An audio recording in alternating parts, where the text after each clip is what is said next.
ini dari kelompok 4 TICK 5A yang beranggotakan Adinda Aulia Salsabila, Farah Miftahul Aulia, dan Gilang Maulana akan menunjukkan proses perencanaan dan perancangan kemasan bubur ayam.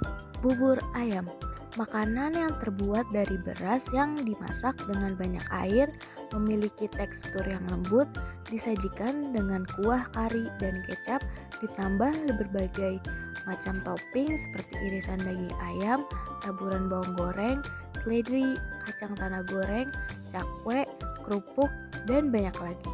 Bubur ayam seringkali menjadi pilihan sarapan masyarakat Indonesia dan menjadi salah satu makanan rekomendasi saat sedang sakit karena bergizi dan menyehatkan.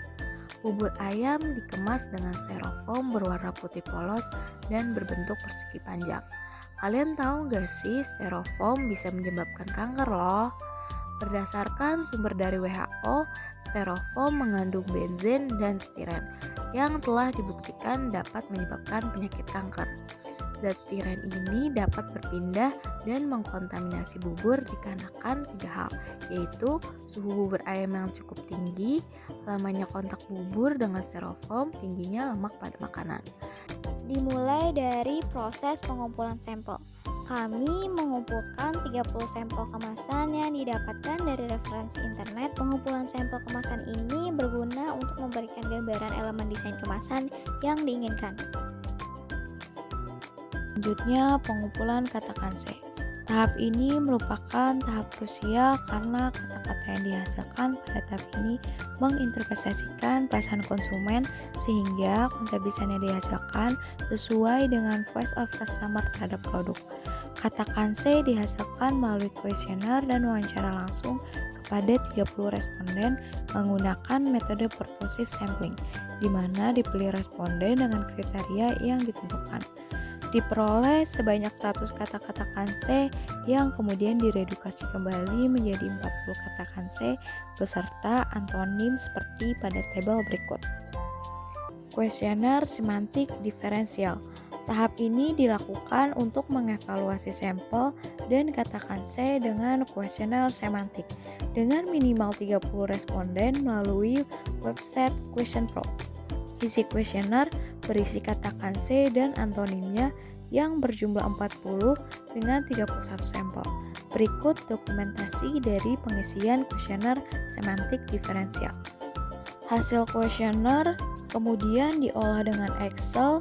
Jumlah kata kanse dikelompokkan menjadi 80 kata terdiri dari 40 kata kanse antonim dan 40 kata kanse sinonim.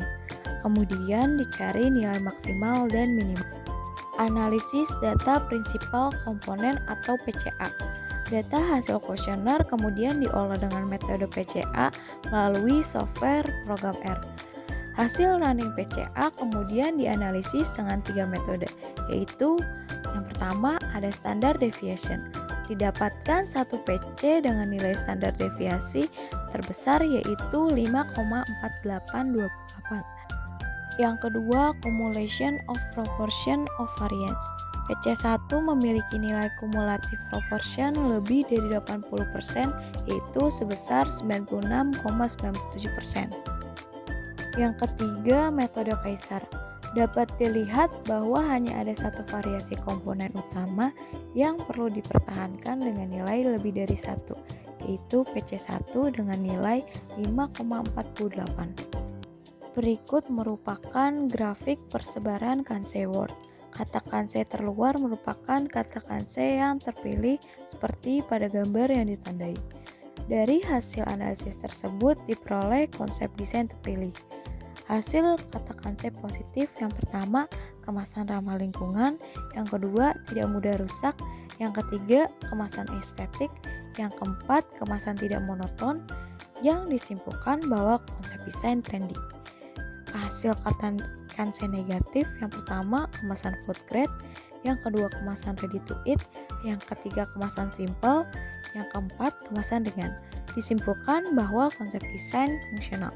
Identifikasi elemen kemasan dibantu oleh pakar panelis di bidang desain grafis Agar mendapatkan ketetapan dalam mengidentifikasi dari hasil diskusi, didapatkan 6 kategori elemen desain, yaitu material, lead shape, body shape, bottom shape, fitur, dan label desain. Berikut merupakan tabel morfologi elemen kemasan yang terdiri dari 6 elemen dengan 7 tipe. Quantification teori tipe 1 atau QTT1. Evaluasi korelasi konsep dan elemen desain dilakukan dengan metode QTT1. Kedua konsep yang didapatkan kemudian dievaluasi dengan menggunakan kuesioner Likert untuk mengetahui hubungan konsep dan sampel kemasan dengan metode purpose judgment sampling kepada 30 responden. Kemudian data tersebut diolah mencari nilai min, max, min, dan standar deviasi sebagai data input running software R. Data tersebut diolah menggunakan metode QTT1 dengan software R. Proses ini menghasilkan elemen desain kemasan dengan masing-masing konsep yang divisualisasikan dengan diagram batang. Proses running dibagi menjadi 2 tahap. Tahap 1 running X1, X2, dan X3. Tahap kedua running X4 sampai X6. Dilakukan 2 tahap karena adanya permasalahan yang tidak bisa melangsungkan hanya dengan 1 tahap. Data hasil QTT1 dianalisis konstanta, kategori skor, koefisien korelasi parsial, multip R-square, adjust R-square. Berikut merupakan tabel PCC untuk X1 sampai dengan X6. Dilihat nilai R-square 0,6265. Peroleh juga diagram batang kuantifikasi dalam grafik histogram tip. Skor tertinggi akan menghasilkan batang panjang yang merupakan tipe yang sangat berpengaruh terhadap konsep desain terpilih. Berikut merupakan elemen desain yang terpilih dari QTT1. Mockup 3D. Pada tahapan ini, semua elemen desain pada masing-masing konsep akan diinterpretasikan dalam mockup 3D. Pembuatan mockup 3D dilakukan melalui brainstorming berupa pembuatan mind mapping, mood board, dan sketsa. Nah, ini dia hasil desain kemasan bubur ayam yang kami kembangkan. Sekian video dari kami. Terima kasih sudah menonton.